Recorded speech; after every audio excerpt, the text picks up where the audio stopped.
Hey guys, what's up? Mike here with my second video of the night of many. So for my second video, it's gonna be a Detective Comics 4, 5, and 6. Here's 4, here's 5, and here is 6. I actually don't like the cover to 4. It's really stupid. Looks kind of weird. Looks like he's crawling out of vagina, a bat vagina. Um, I guess it's trying to interpret that as a Damien trying to get out of his father's control or shadow or grasp, but it doesn't really do a good job. So the creative team for all three of these books are the main team is Peter J. Tomasi as the writer, um, Patrick Gleason as the artist, and Mick as the colorist, I believe. So issue 4 starts off with Batman and Robin. They were beaten down by nobody, and we see them, and they were tied up in issue 3. In issue 4, we show them it's nobody. He's showing them a movie reel, mostly Bruce, of all the villains he's let live throughout his years as Batman. They're still running around, they're still causing mayhem, and he has a chance to make a difference and end it. Take them out permanently to save lives, but he doesn't, and nobody's sort of beating the crap out of him and knocking him around. And Batman's like, that's not the mission. That's not the way he does things. And Batman gets what's his Alfred to bring in a remote control bat plane and shoot rubber bullets at him. So he starts shooting nobody and takes him down and like injures him and knocks out his advanced suit, which is a lot more advanced than Batman's, which is weird. In terms of because he could go invisible and all this other stuff. So Batman so Batman cuts loose. Him and Robin get out, and they escape, and nobody sort of blows up a tanker and disappears into the night. We then see them back at the cave, and we see Batman getting stitched up from his battle wounds, and Robin's trying to learn the move that nobody sort of put him in a coma with, this poke to the forehead that sort of paralyzes you. So Batman tells him, he only asked Damien to do three things, train his body and mind, um, you know, um, listen to everything he says and excel at his studies, or follow the rules, I guess. And they get into an argument about how Damien sort of throws his hissy fit about how he was trained to do this and that and be awesome.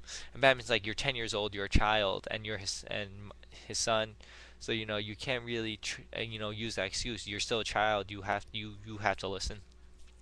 So Damon walks off, and Alfred tries to explain to Bruce that regardless of Damien, how the tough exterior he puts out, he's still a child, and he saw his father get beat up, and he saw that his father is just a man. Even every child or every son sees their father as being something more than that, as an icon, as a hero.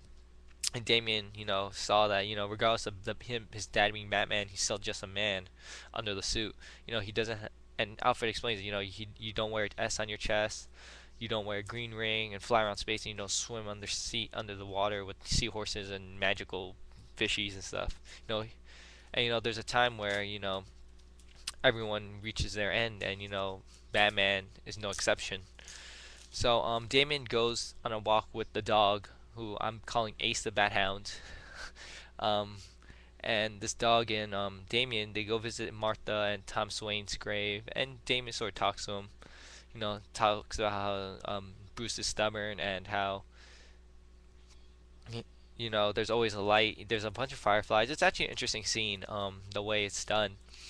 And then we see Damien try to connect with the dog. He's like, you've probably seen a lot of blood and stitching, while you're, living at this house. I'm gonna call you Titus. And then nobody shows up. He's like, Damien, I'll teach you whatever you want to know if you come along with me. And Damien sort of goes along. He doesn't really say anything, but he kills a firefly, and covers himself and cloaks himself in darkness. And that's where the issue ends. Um, so Batman and Robin 1 through 3, I was really disappointed in the way they took it on Peter J. Tomasi. I'm not too fond of Damien as a character. Truth be honest, I don't like Damien. But I like the way they sort of are building this relationship between Bruce and Damien, especially since they never had a real chance to have a relationship. You know, with Bruce dying in Final Crisis, and then Dick being Batman and Batman Robin, and then Bruce coming back, and now Bruce is Batman again, and all this other nonsense. um, I actually I actually am sort of liking this way there, where Tomasi is building his relationship. You know, it's antagonistic more so than Dick and Damien, because Dick, regardless of being adult, he's not Damien's father, so he doesn't act like it. Whereas Bruce is Damien's father, and he never had a child. Like, he's had wards, and I guess his sons are, Dick, and then Jason, and then Tim. You know, they were his sons, but he they never went through the same things Damien has, who was trained to be Batman, whereas they were trained just to help him in his fight. They were not, like, they each became their own heroes, or they each were walking their own path. You know, Dick becoming Nightwing, trying to step out of Bruce's shadow. Um, Jason dying and then coming back being Red Hood, and now trying to find redemption in his book.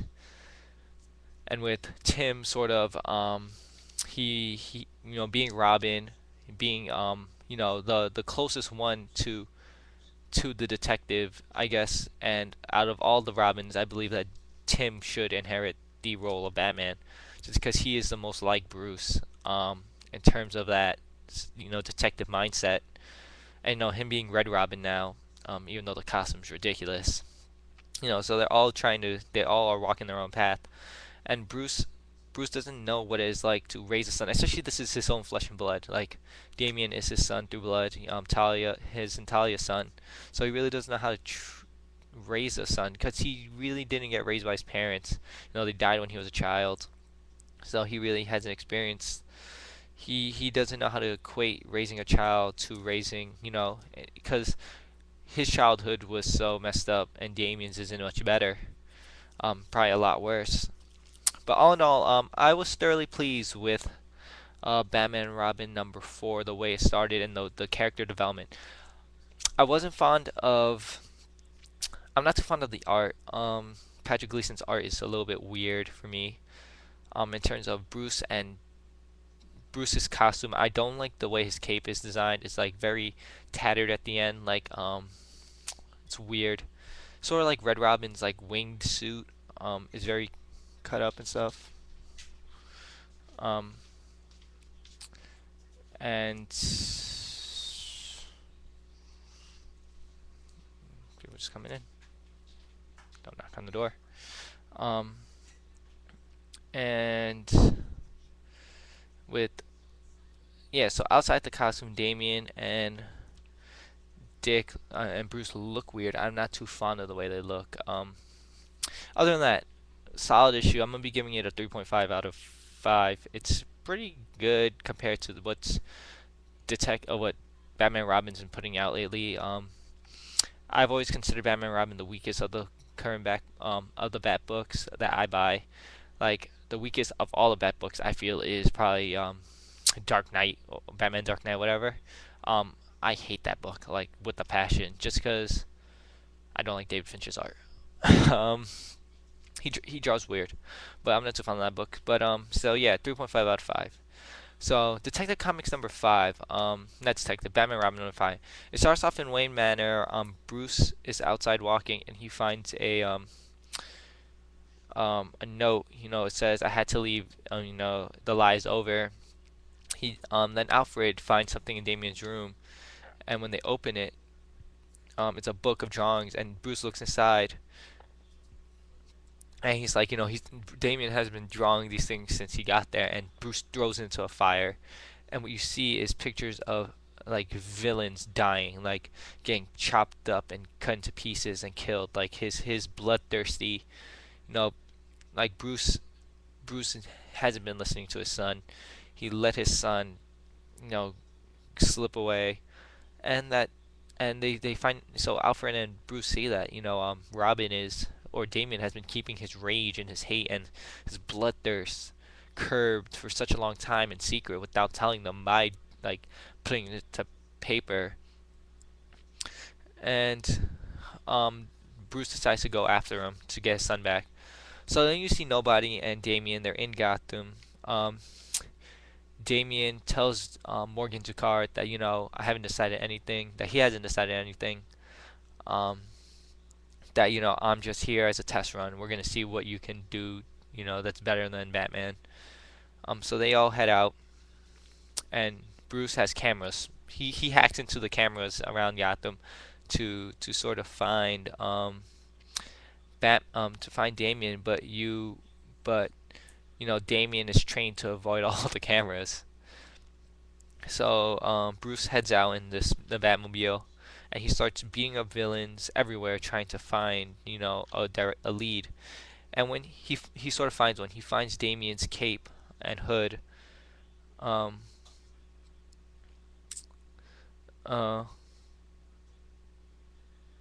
he finds the cape at Damien's cape on top of a gargoyle in the city, and Bruce Wayne internally monologues. He's like, "You cut yourself off from any forms of tracking and communication," and he and the way Damien's just jumped into the darkness. Bruce blames himself. It's not his up. It's a combination of his upbringing in the League of Assassins and just Bruce not being a good father. And he admits that he never told Damien the story of Morgan Ducard because he thought Damien wasn't ready or didn't even know. Well, that was his mistake. And then he has a flashback, and Bruce has a flashback about Ducard's memories or Ducard's story. Ducard's parents, his father was an assassin. He met a woman, and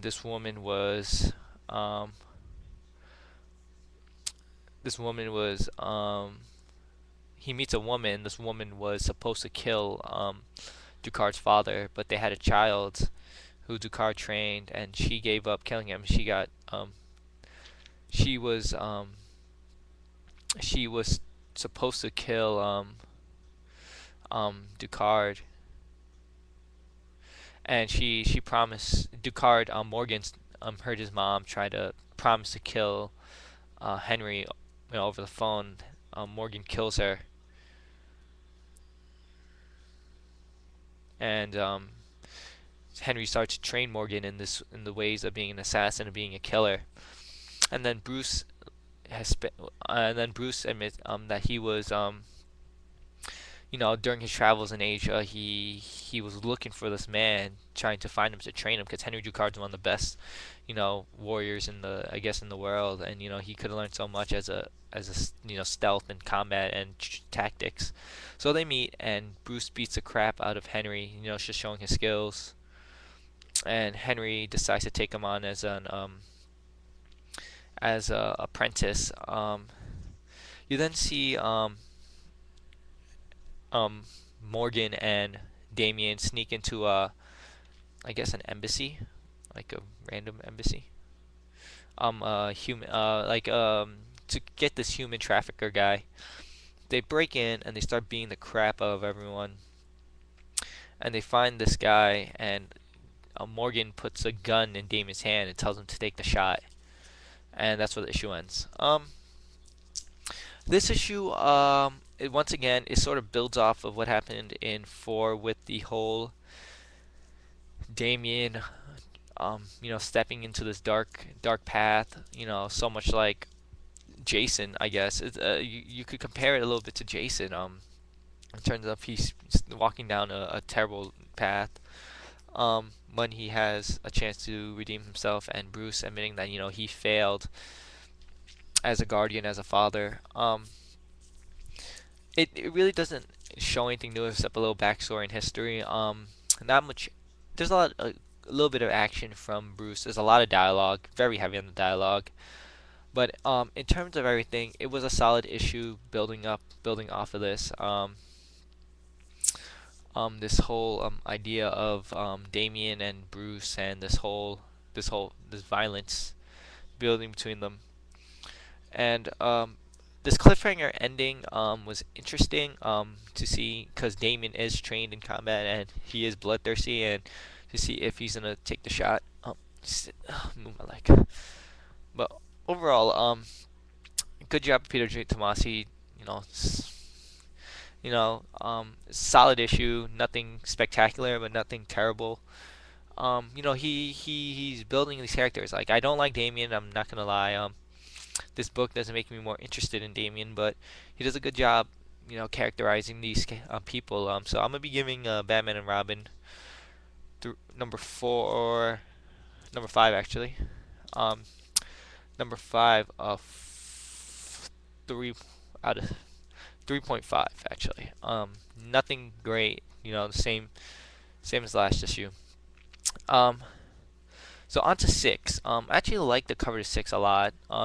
Really nice, interesting. I feel Damien sort of is you're more drawn to Damien due to the color scheme compared to Bruce. And once again, I don't like Bruce's costume. His cape is weird. I prefer the more solid type cape, I guess. Um, or less tattered. This one's really tattered. Really not for me. Um, so, yawning. So you see Damien has a gun to this slaver's head, and he pulls the trigger. Gun's empty. Ducard's like, he was just testing Damien. So he teaches Damien the coma move, the poke, the death poke, and Damien pulls it off. And then you see Batman hunting these people down, and he finds out they're inside the embassy, and Batman busts in. And then you see a flashback about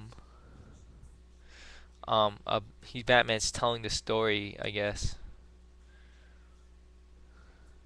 The story how Bruce was trained by Morgan and how they were essentially rivals in this sense. They trained together, they tested each other. You know, Henry watched them, and they worked together in missions. Well, Henry kills someone, and Bruce, he's like, I didn't sign up for this, so he leaves.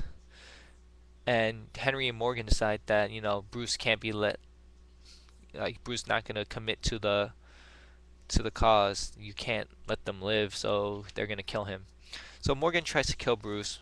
Bruce hits him in the face with a brick, like a cinder block, um, and whoops the shit out of him, and throws him to Ducard, and is sort of ends his relationship with them. And we then see the Gotham PD. They're about to go into this embassy, take down whoever's inside, and Batman is give me a couple, give me give him 2 hours. Gordon gives him one, and Batman goes in. So we then see um, Bruce go after them. You see Morgan and Damien on a boat in the harbor, and they're about to kill this guy. And Morgan puts him over a vat of acid and starts dipping him in it, and this is Morgan's calling card. He dips people in acid. Remember in the first issue of Batman and Robin, he dipped a Russian Batman in it. So he takes down Damien, and Damien's been Damien's turned on his tracking unit and the sound in his suit, and he's been playing all along to this, and Damien explains, he's like, the gun, I know how a gun with a bullet fills in it and things like that, this ninja shit. And regardless of how Bruce acts, he would never side with Morgan because, Batman's his father. And this guy starts beating the shit out of Damien, and then you just hear Bruce hears it over and while hears it, and then he just screams, and while driving to the harbor, and that's where the issue ends.